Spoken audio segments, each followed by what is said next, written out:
오늘 오후 우리가 함께 나누실 말씀은 여호수아 4장의 말씀입니다. 여호수아 4장 1절에서 24절까지 말씀입니다. 본문이 꽤 길지요. 저도 처음으로 가장 긴 본문을 해봅니다. 여호수아 4장의 본문, 우리 처음부터 끝까지의 말씀인데요. 우리 한 절씩 교독하시겠습니다. 그 모든 백성이 요단을 건너가기를 마침에 여호와께서 여호수아에게 말씀하여 이르시되 그들에게 명령하여 이르기를 요단 가운데 제사장들의 발이 굳게 선 그곳에서 돌 12를 택하여 그것을 가져다가 오늘 밤 너희가 유숙할 그곳에 두게 하라 하시니라. 여호수아가 이스라엘 자손 중에서 각 지파에 한 사람씩 준비한 그 12사람을 불러 그들에게 이르되 요단 가운데로 들어가 너희 하나님 여호와의 궤 앞으로 가서 이스라엘 자손들의 지파 수대로 각기 돌 한 개씩 가져다가 어깨에 매라. 이것이 너희 중에 표징이 되리라. 후일에 너희의 자손들이 물어 이르되 이 돌들은 무슨 뜻이냐 하거든. 그들에게 이르기를 요단물이 여호와의 언약궤 앞에서 끊어졌나니 곧 언약궤가 요단을 건널 때에 요단물이 끊어졌으므로 이 돌들이 이스라엘 자손에게 영원히 기념이 되리라 하라 하니라. 이스라엘 자손들이 여호수아가 명령한 대로 행하되 여호와께서 여호수아에게 이르신 대로 이스라엘 자손들의 지파의 수를 따라 요단 가운데에서 돌 12를 택하여 자기들이 유숙할 곳으로 가져다가 거기에 두었더라. 여호수아가 또 요단 가운데 곧 언약궤를 맨 제사장들의 발이 선 곳에 돌 12를 세웠더니 오늘까지 거기에 있더라. 또 여호와께서 여호수아에게 명령하사 백성에게 말하게 하신 일 곧 모세가 여호수아에게 명령한 일이 다 마치기까지 궤를 맨 제사장들이 요단 가운데에 서 있고 백성은 속히 건넜으며 모든 백성이 건너기를 마친 후에 여호와의 궤와 제사장들이 백성의 목전에서 건넜으며 르우벤 자손과 갓 자손과 므낫세 반 지파는 모세가 그들에게 이른 것 같이 무장하고 이스라엘 자손들보다 앞서 건너갔으니 무장한 4만 명인 가량이 여호와 앞에서 건너가 싸우려고 여리고 평지에 이르니라. 그날에 여호와께서 모든 이스라엘의 목전에서 여호수아를 크게 하심에 그가 생존한 날 동안에 백성이 그를 두려워하기를 모세를 두려워하던 것 같이 하였더라. 여호와께서 여호수아에게 말씀하여 이르시되 증거궤를 맨 제사장들에게 명령하여 요단에서 올라오게 하라 하신지라. 여호수아가 제사장들에게 명령하여 이르기를 요단에서 올라오라 하매 여호와의 언약궤를 맨 제사장들이 요단 가운데에서 나오며 그 발바닥으로 육지를 밟는 동시에 요단물이 본 곳으로 도로 흘러서 전과 같이 언덕에 넘쳤더라. 첫째 달 10일에 백성이 요단에서 올라와 여리고 동쪽 경계 길갈에 진침해 여호수아가 요단에서 가져온 그 12돌을 길갈에 세우고 이스라엘 자손들에게 말하여 이르되 후일에 너희의 자손들이 그들의 아버지에게 묻기를 이 돌들은 무슨 뜻이니까 하거든. 너희는 너희의 자손들에게 알게 하여 이르기를 이스라엘이 마른 땅을 밟고 이 요단을 건넜음이라.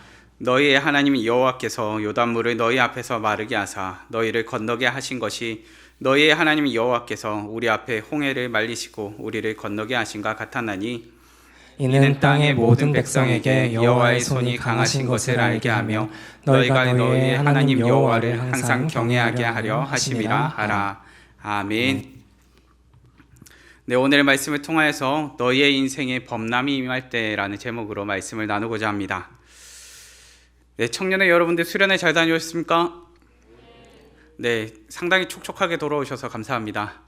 예, 돌아오셔서 기도를 해주시는데도 촉촉함이 묻어나고요. 날씨가 촉촉해서 그런 건 아닌 것 같습니다. 우리 청년의 여러분들 수련회 갔다가 저도 깜짝 놀랐습니다. 너무 멀어서요.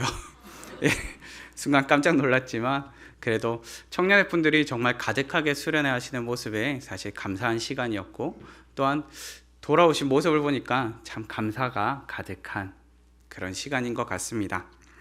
오늘 말씀은 우리가 계속해서 여호수아의 말씀을 살펴보고 있는데요. 여호수아 4장의 말씀입니다. 사실 특별히 청년의 때에 맞춰서 오늘 말씀을 나누고자 합니다. 청년의 때를 다르게 표현해 보자면 인생의 범람이 임할 때라고 표현해 볼 수 있을 것 같습니다. 그런데 범람은 범람인데 어떤 범람인고 하니까 세상의 범람이라고 말할 수 있습니다. 그만큼 새로운 시작이 많고 새로운 경험이 많은데 특별히 그 새로운 경험과 새로운 시작 가운데는 세상에서의 새로운 시작, 세상 문화와 세상 가치와 세상에서 경험하게 되는 특별한 새로움들이 가득한 시기라는 것입니다. 새롭게 경험한 것들이 많기 때문에 이 시기는 유혹의 시기이기도 하고 또한 시험의 시기이기도 합니다. 먼저 대학교 생활을 시작합니다. 대학교 생활을 시작할 때 처음으로 부모님의 통제에서 벗어납니다. 그러다 보니까 문제가 생깁니다. 부모님의 통제로부터 벗어나니까 이 친구들이 어떻게 살아야 될지를 잘 모릅니다. 그러다 보니까 어떻게 됩니까? 낮과 밤이 바뀝니다. 낮과 밤이 바뀌기 시작하고 공부해야 될 시간인지 자야 될 시간인지 구분이 잘 안 되기 시작하고 시간 관리와 모든 부분에 있어서 혼란스러움이 찾아옵니다. 특별히 세상 문화와 유혹을 참 많이 마주하는 때이기도 합니다. 이전에는 분명 핸드폰이 없었는데 핸드폰이 새로 생기고 보니까 밤새 핸드폰을 해도 재밌습니다. 특별히 20살 친구들을 만나면 그렇습니다. 기독교 학교 친구들이 많다 보니 대부분 핸드폰이 없었습니다. 그런데 언제 생길까요? 수능을 치고 모든 것이 마치고 핸드폰이 생깁니다. 그러면 이 친구들이 한 일주일 동안 집에서 무엇만 하고 있을까요? 핸드폰만 하고 있습니다. 간혹 부모님들이 깜짝 놀라십니다. 왜 집에 안 나오지? 방에서 무엇 하고 있냐 보면 핸드폰을 하고 있습니다. 그만큼 새로운 문화 가운데 유혹이나 또한 시험이 많이 찾아오는 시기이기도 합니다. 다음은 직장 생활을 시작할 때입니다. 직장 생활을 시작하면 본격적인 문제가 시작됩니다. 왜냐하면 이제는 나의 의지로 컨트롤할 수 없는, 나의 의지로는 자제할 수 없는 의무적이고 강제적인 상황 가운데 놓일 때가 참 많이 있기 때문입니다. 강제적으로 세상이 범람하여 나의 삶 가운데 찾아 들어옵니다. 스스로 외면할 수 있다면 너무나 좋을 것 같은데 차마 외면할 수 없도록 찾아옵니다. 그러다 보니 직장 생활 가운데서는 피할 수 없는 범람을 마주하는 때이기도 합니다. 이 순간, 이 상황 가운데 어떻게 해야 할지, 무엇이 그리스도인다운 삶인지, 무엇이 우리가 살아가야 할 올바른 삶의 모습일지, 우리가 믿음의 자녀로서 어떻게 가치 있게 살아내야 할지를 고민하는 시기입니다. 성도님들, 세상이 우리의 삶 가운데 범람에 들어올 때 우리 성도님들께서는 어떻게 하기를 원하십니까? 본문 말씀 가운데는 요단강을 건넌 이스라엘 백성들의 모습이 나옵니다. 이스라엘 백성들은 40년의 광야 생활을 보내었습니다. 자신들이 이제껏 경험해보지 못했던 새로운 삶을 요단강을 건너자 시작하게 됩니다. 생각해 보십시오. 이스라엘 백성들은 40년 동안 무엇만 경험했습니까? 하나님께서 먹이시고 하나님께서 그들을 돌보시고 하나님께서 그들 가운데 함께 하신만을 경험했습니다. 실상 따져본다면 하나님 앞에서의 온전함을 살아내기 위해서는 오히려 광야길이 훨씬 좋은 길이었습니다. 그런데 이제 이들이 요단강을 건너서 만나게 될 것은 이제껏 지난 40년 동안 경험해보지 못했던 세상에서의 삶이었습니다. 세상 속에 살지만 세상에서 구별된 하나님의 백성으로서 살아내야 될 그들의 삶이 새롭게 시작되는 시기입니다. 이제 이들은 이 약속의 땅 가운데서 새롭게 살아내야 됩니다. 광야길 40년 동안은 볼 것 없이 하늘만 보며 하나님밖에 안 보였는데 이제 요단강을 건너고 보니까 봐야 될 게, 둘러보고 싶은 곳이, 새로운 곳이 너무나 많습니다. 이러한 상황 가운데서 세상이 그들의 삶 가운데 범람하여 들어옵니다. 휩쓸릴 것인가? 거스를 것인가? 갈림길이 놓입니다. 어떻게 하시겠습니까? 세상의 삶 가운데, 세상 가운데서 휩쓸려 버리실 것입니까? 아니면 이것을 한번 거슬러 보시겠습니까? 오늘의 본문 말씀을 통하여서 우리 가운데 가르쳐주는 지혜, 세상이 휩쓸리는 것이 아니요 세상을 거스를 지혜, 우리 가운데 찾아오는, 세상이 범람하여 찾아오는 우리 가운데 가르쳐주는 지혜가 무엇인지 깨닫는 시간 되기를 바랍니다. 본문이 가르쳐주는 지혜는 무엇입니까? 첫째는 너희의 첫걸음을 기억하라. 본문에서 가장 많이 반복되는 표현이 무엇일까요? 혹시 읽다 보면서 느낌이 조금 오실까요? 제가 저희 아이들에게 물어봅니다. 야, 뭐가 많이 나올까요? 하나님이요. 그래, 하나님이 많이 나오지. 그리고 또 뭐가 많이 나올까? 이스라엘이요. 그래, 이스라엘이 많이 나오지. 또 뭐가 많이 나올까? 뭐가 많이 나왔을까요? 사실 건너다라는 의미를 담은 표현들이 오늘 본문 말씀 가운데 많이 등장합니다. 나중에 기회가 되면 다시 1절부터 24절까지 한번 찬찬히 읽어보십시오. 보다 보면은 요단강을 건넜다는 것에 대해서, 이 건넌 사건에 대해서 참 중요하게 여깁니다.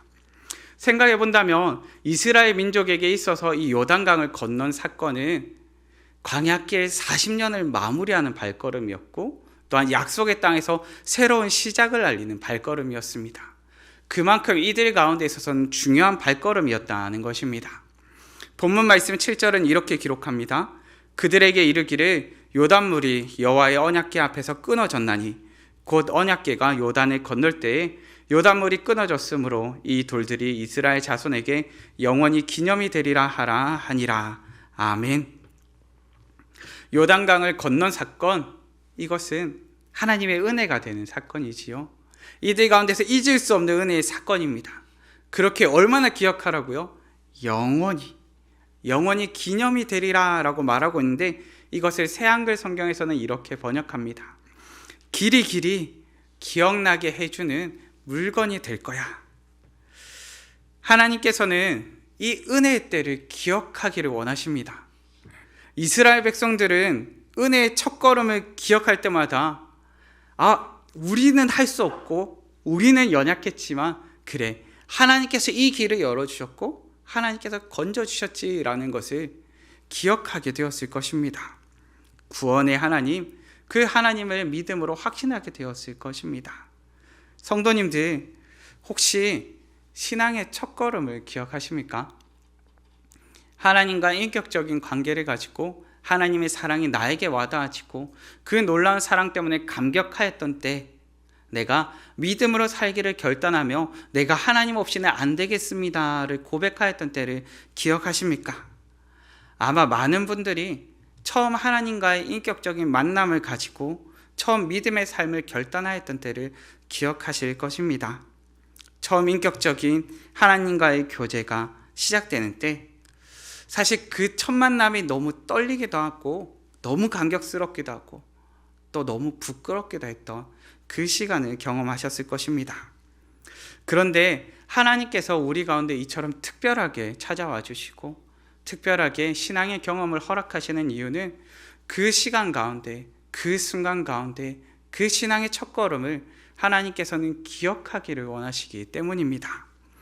하나님께서는 인생을 사는 우리가 하나님께서 하나님과 함께함을 모르기를 원치 않으십니다. 하나님께서 어떤 분이신지, 하나님께서 어떻게 너희와 함께하기를 원하시는지 그 마음이 모르기를 원치 않으십니다. 어떻게든 하나님을 좀 알았으면 좋겠고, 어떻게든 하나님께서 어떤 분이신지를 좀 경험해봤으면 좋겠고, 어떻게든 하나님과의 교제 가운데 나아왔으면 좋겠다 하시는 것이 바로 하나님의 마음입니다. 성도님들, 이런 우리 가운데 하나님께서 가르쳐 주시는 것이 있습니다. 너희가 세상 가운데 휩쓸려서 하나님을 외면하는 인생이 아니라 너희가 이 세상 가운데서도 하나님의 백성으로서 살았으면 좋겠어 라고 우리 가운데 말씀하시고 우리 가운데 일깨워 주십니다. 때로 하늘을 봅니다. 우리 성도님들 하늘 보는 거 좋아하십니까? 예, 저는 하늘 보는 거 너무 좋아합니다. 그래서 고등학생 때는 야자가 마치면 맨날 밖으로 뛰어나갔습니다. 야자를 잘 모르시나요? 예, 야간 자율학습이었고 저희 때는 강제학습이었던 시간이 있었습니다. 그런데 항상 10시 정도 마치다 보니까 10시 정도 맞춰서 밖으로 뛰어나가면 밤하늘의 별이 그렇게 이쁩니다. 그래서 저는 밤하늘에 달려나가서 별 보는 게 너무 좋았습니다. 옆에 친구들이 보면 이상해 보일 수 있습니다. 달려나가서 계단을 봐야 되는데 계단을 안 보고 별을 보고 있으니까 이상한 사람처럼 보일지 모르겠습니다. 그런데 별을 보는 게 그렇게 좋았습니다. 그런데 특별히 학교에서 별을 보는 시간이 좋았던 이유는 무엇이냐면, 학교가 대부분 산에 있죠. 아닌가요? 평지에 있는 학교를 다니셨나요? 다들 좀 다른 학교를 다니셨네요. 저는 산에 있는 학교를 다녀서요. 예, 버스를 타고 올라가면 산에 학교가 있어요. 그러다 보니까 저는 감사했던 게 밤에 나가면 별이 너무 잘 보였습니다. 그런데 문제는 무엇인가 하니까 집 근처에 오면 안 보입니다. 왜요? 여러 빛들이나 조명들 때문에 별이 도무지 보이지 않습니다. 그런데 그럼에도 우리는 알게 되는 게 있죠. 아, 저 하늘에 별이 빛나고 있을 거야. 그런데 성도님들, 하나님께서 그러신 분이십니다. 하나님께서는 저 하늘의 별처럼 한결같이 우리를 비추시고 우리 가운데 밝게 빛나는 분이십니다. 문제는 무엇인가 하니까 세상을 살아가는 우리 가운데 이 빛을 가려버리는 조명들이나 방해되는 불빛들이 너무 많다는 것입니다. 세상의 유혹과 핍박과 시험 가운데 휩쓸려서 온전히 하나님을 바라보기가 참 어렵다는 것입니다. 온전히 하나님은 바라보지 못하고 세상이 범람하여 들어올 때 가장 먼저 우리는 신앙의 첫걸음을 기억하셨으면 합니다. 어디서부터 우리가 시작하였고 어떻게 우리가 새로워졌으며 하나님께서 얼마나 우리를 사랑하시는지를 다시금 기억하기를 바랍니다. 신앙의 첫걸음을 기억하는 것은 우리가 하나님 없이는 아무것도 할 수 없음을 되새기는 것이요, 또한 내가 잘하거나 내가 어때서 이끄셨던 것이 아니라 그래, 나의 연약함과 부족함에도 불구하고 하나님께서 나를 이끄셨지라는 것을 다시금 기억하게 하기 때문입니다. 체리힐이라는 저자는 이렇게 고백합니다. 하나님의 목표는 우리가 하나님 없이는 아무것도 하지 못한다는 것을 알도록 이끄시는 것이다. 조금 의외인가요? 세상은 나보고 능력 있도록 이끈다고 하는데, 나보고 더 갖추라고 하는데, 그런데 하나님께서 우리 가운데 일깨워 주시는 게 있습니다. 하나님께서 얼마만큼 위대하시고 능력이 있으신지, 그리고 우리 가운데 우리가 얼마나 연약한 가운데 오직 하나님만 바라보도록 우리를 인도하시는지. 성도 여러분, 하나님께서는 하나님 없이는 아무것도 하지 못하는 그것을 깨닫도록 우리를 이끄십니다.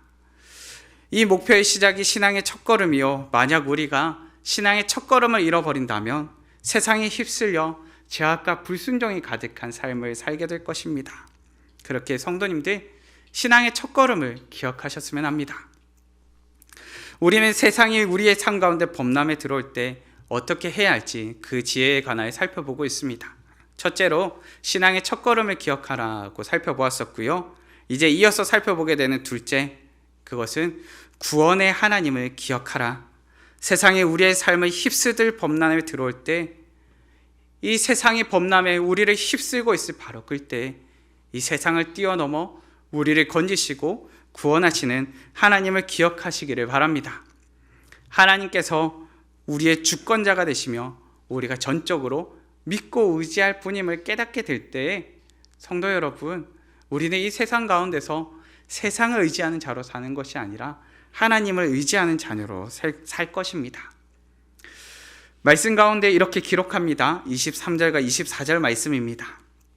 너희의 하나님 여호와께서 요단물을 너희 앞에서 마르게 하사 너희를 건너게 하신 것이 너희의 하나님 여호와께서 우리 앞에 홍해를 말리시고 우리를 건너게 하신가 같았나니, 이는 땅의 모든 백성에게 여호와의 손이 강하신 것을 알게 하며 너희가 너희의 하나님 여호와를 항상 경외하게 하려 하심이라 하라.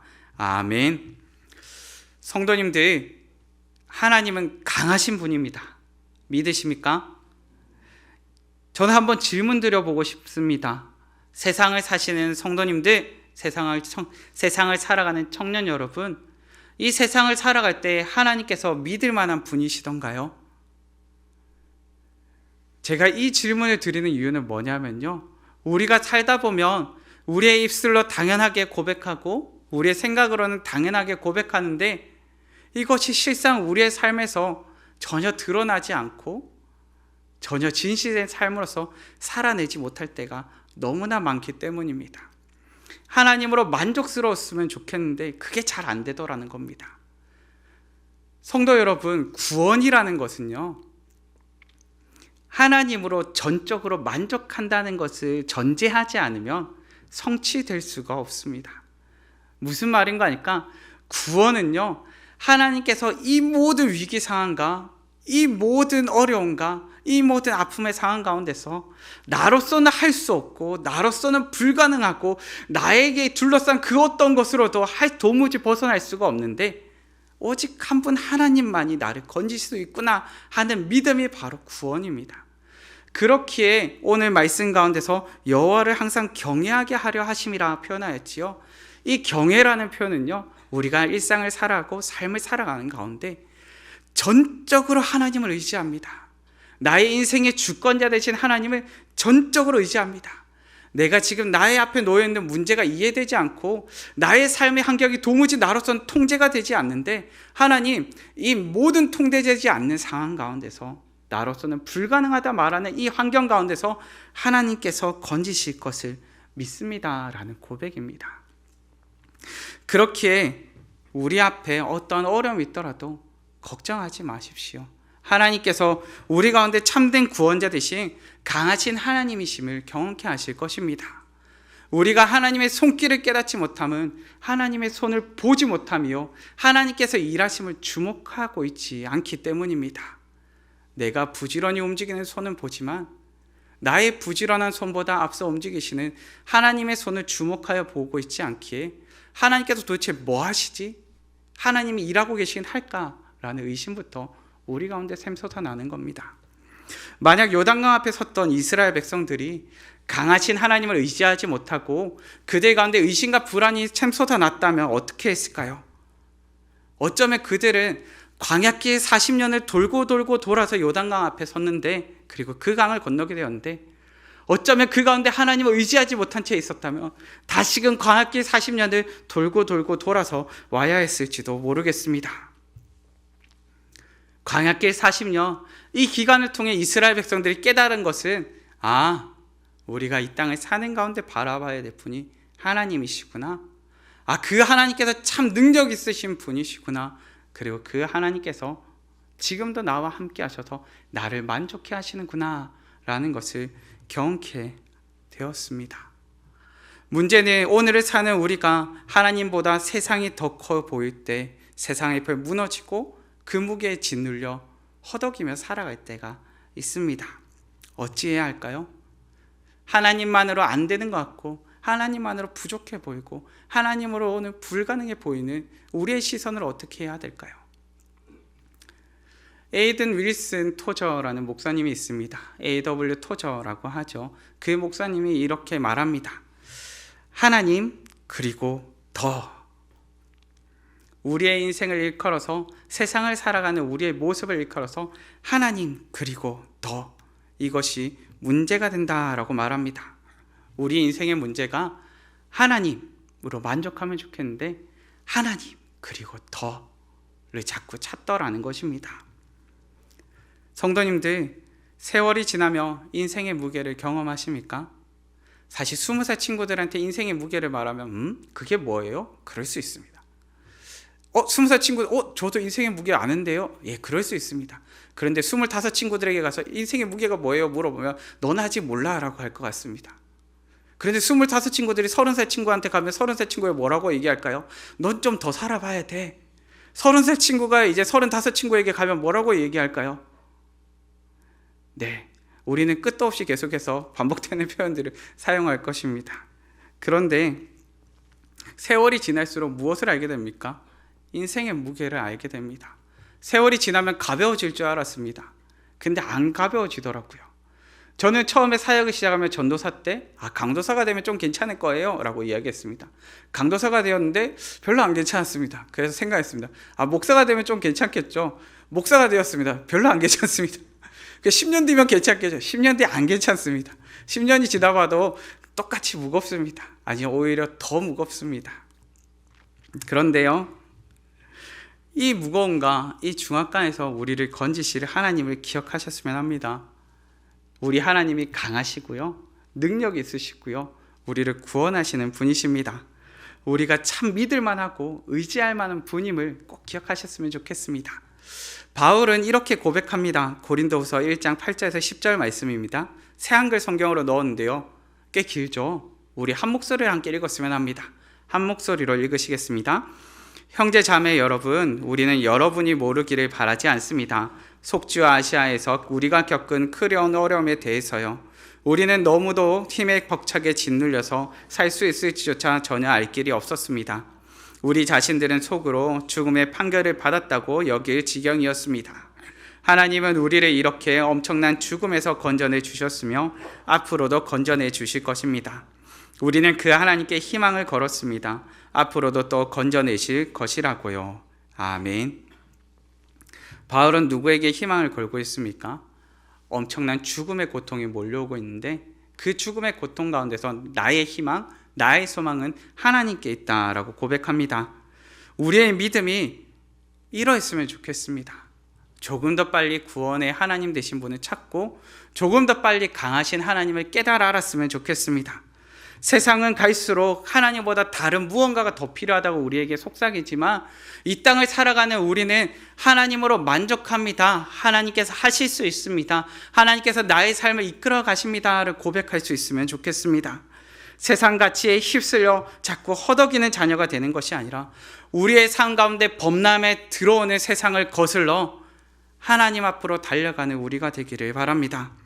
우리가 우리의 삶의 문제를 하나님께 내어놓고 오직 하나님을 의지하게 될 때 우리의 삶 가운데 살아 역사하시길 원하시고 일하시길 원하시는 하나님께서 살아 역사하시는 하나님, 일하시는 하나님을 경외케 하실 것입니다. 우리는 말씀을 통해 세상이 우리의 삶 가운데 범람에 들어올 때 가르쳐주는 지혜를 살펴보고 있습니다.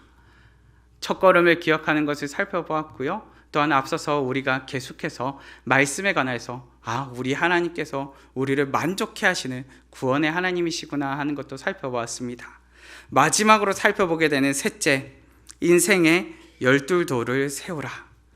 성도님들, 우리에게도 구원의 하나님을 기억하며 신앙의 첫걸음을 떼로 돌이킬 12돌이 필요합니다. 하나님께서는 12돌을 세우라 명령하십니다.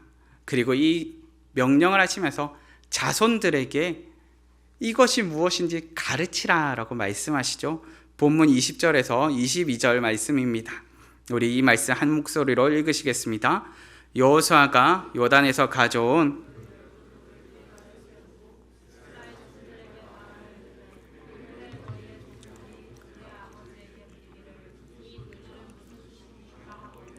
너희는 너희의 자손들에게 알게 하여 이르기를 이스라엘이 마른 땅을 밟고 이 요단을 건넜음이라. 아멘. 이 12돌에 담긴 뜻이 무엇입니까? 이 12돌을 보면서 처음 요단강을 건넜을 때를 떠올렸습니다. 신앙의 첫걸음의 때, 그때를 떠올렸습니다. 그리고 이를 이야기하면서 무엇을 가르쳐 줍니까? 이리 와봐봐. 하나님께서 우리를 구원해 주셨어. 우리가 광야길을 돌고 있고 우린 참 볼품없었고 하나님 보시기에 부끄러울 수도 있었지만 이거 봐봐봐. 하나님께서 이 놀라운 역사를 베푸셔서 요단강을 가르치고 우리를 이 길을 건너서 우리를 구원해 주셨어. 바로 이 이야기를 자녀들에게 가르치는 것입니다. 세월이 흘러도 변함없이 세워진 돌들을 보면서 요단을 건너서 이스라엘 백성들을 구원하신 그 하나님을 그들은 기억했던 것입니다. 그리고 이 길 가운데 있어서 기억하게 되죠. 그래, 홍해를 건너게 하셨던 하나님께서 요단을 건너는 이스라엘 백성들과도 함께 하셨고, 그래, 요단강을 건너게 하셨던 그 하나님께서도 오늘을 살아가는 우리와도 함께하고 계시지? 라는 것을 기억하고 깨닫게 되는 것입니다. 성도님들, 우리에게도 첫사랑의 때 바로 그때로 돌이키게 하는 12돌이 있기를 바랍니다. 구원의 하나님을 기억하게 하며 신앙의 첫걸음의 때로 돌이키게 하는 12돌이 있기를 바랍니다. 우리 성도님들께서는 처음 사랑의 때를 기억하게 하는, 그리고 처음 놀라운 하나님 앞에 나와 구원의 감격을 경험할 때로 돌이키게 하는 12돌이 있으실까요? 제게는 두 가지 기억나는 12돌이 있습니다. 하나는 무엇인가 하니까 찬송가 445장입니다. 445장이 혹시 무엇인지 아십니까? 대산을 넘어 험곡에 가도 빛 가운데로 걸어가며. 성도님들 잘 생각하십시오. 이걸 초등학생이 부르고 있습니다. 자, 이 가사의 의미를 알았을까요? 잘 몰랐을 것 같습니다. 그런데 저한테 문제가 생겼습니다. 무슨 문제가 생겼는가 하니까, 저는 사실 이 찬송가를 부르면 처음 하나님 앞에 놀라운 감격을 경험하고, 그래, 하나님께서 나의 구원자이시구나. 그래, 하나님께서 나의 인생의 이 험곡 가운데서 나를 건지시는 분이시구나 하는 것을 경험하고 깨달았던 때가 있습니다. 그런데 이 찬송가를 부르며 항상 그 순수하게 하나님을 고백했던 때로 저를 마치 되돌려 놓는 것만 같습니다. 사실 가정예배를 드리던 순간이었습니다. 늘상 드리던 가정예배, 어머니와 형과 3명이서 앉아서 가정예배를 드리고 있습니다. 가정예배 드리다가 찬송가를 부르는데 저도 왜 그런지 모르겠습니다. 그런데 울음이 터졌습니다. 울음이 터지고 주체할 수 없는 감격함과 주체할 수 없는 은혜가 저에게 밀려 들어왔습니다. 그러다 보니까 가정예배를 드리다 그렇게 됐으니 어떻게 되었을까요? 말렸을까요? 주변에 민채야 큰일 났어, 조금만 자 멈춰봐 이랬을까요? 아니요, 저를 두고 다 들어가 버렸습니다. 저를 두고 다 들어가 버렸고요. 저도 얼마나 찬송가를 불렀는지 모르겠습니다. 사실 태산이 뭔지도 잘 모르는 꼬맹이가 앉아가지고 그 찬양을 부르면서 그렇게 울었습니다. 그런데 그러다 보니 저에게는 찬송가 445장이 하나님께서 저의 인생 가운데 세우신 12돌이 되어버렸습니다. 그리고 그때 당시에는 알지 못했었는데 깨달아진 12돌이 있습니다. 제가 아내와 연애하던 시기입니다. 감사하죠. 저도 연애를 해봤습니다. 네. 그런데 그런 시기 가운데 아내가 한날 저한테 이야기를 하더라고요. 무엇을 이야기하냐면 저는 조금 용감했습니다. 왜냐하면 연애를 처음 해봤거든요. 그래서 용감했습니다. 무엇했을까요? 전화를 하다가 저는 하나님과 약속된 시간이 있었습니다. 제가 기도하는 시간이 정해져 있었거든요. 그래서 기도하는 시간이 되면은 아내한테 이야기를 했습니다. 여보라고 그때는 안 했죠. 큰일 날 뻔했네요. 큰일 날 뻔했습니다. 그때는 그렇게 안 했고요. 그래서 이야기를 하면서 제가 지금 기도할 시간이 되었어요. 기도하고 다시 연락할게요 하고 다시 끊고 갑니다. 그런데 저는 처음에 그게 얼마나 용감한 행동인지 몰랐습니다. 근데 시간이 지나고 보니까 진짜 용감했다. 어떻게 그렇게 했을까라고 생각이 되는데요. 그런데 나중에 아내가 결혼하고 난 다음에 이야기를 하더라고요. 당신이 그렇게 하는 것이 오히려 훨씬 좋았다라고 이야기를 하더라고요. 자신한테 끌려오는 것이 아니고 하나님 앞에서의 자신함을 온전히 지키기 위해 힘쓰는 모습이 오히려 더 좋았다라고 이야기를 해주더라고요. 그런데 시간이 지나서 깨닫게 되는 게 있습니다. 나에게 정해진 시간, 그 시간 가운데 하나님 앞에 신실함, 또한 하나님 앞에서 기도의 순간 하나님과의 관계를 지키는 시간을 확보했던 것이 저에게 있어서는 저의 삶 가운데 하나님께서 세우게 하셨던 12돌이구나 하는 것이 깨달아지더라고요. 성도님들, 우리 성도님들께도 그런 12돌이 있었으면 좋겠습니다. 시간의 12돌일 수도 있고요. 때로는 장소의 12돌일 수도 있고요. 때로는 특별한 경험이나 물건의 12돌일 수도 있습니다. 그럼에도 청년 여러분, 언제든 구원의 하나님을 기억하고 신앙의 첫걸음을 기억하게 하는 그런 12돌을 세우는 우리 성도님들 되시기를 바랍니다. 요즘 폭삭 속았수다 드라마 많이 유행하죠. 첫째 딸 이름이 뭘까요? 이상하게 다 알더라고요. 금명이가 왔습니다. 그런데 첫째 딸인 금명이가 결혼식하는 장면이 나옵니다. 첫째 딸 금명이가 결혼식하는 순간 가운데 식장에 입장하기 전에 아빠와 딸이 손을 잡고 그리고 대화를 나눕니다. 그리고 아빠가 그 순간 이야기하죠. 뭐라고 이야기합니까?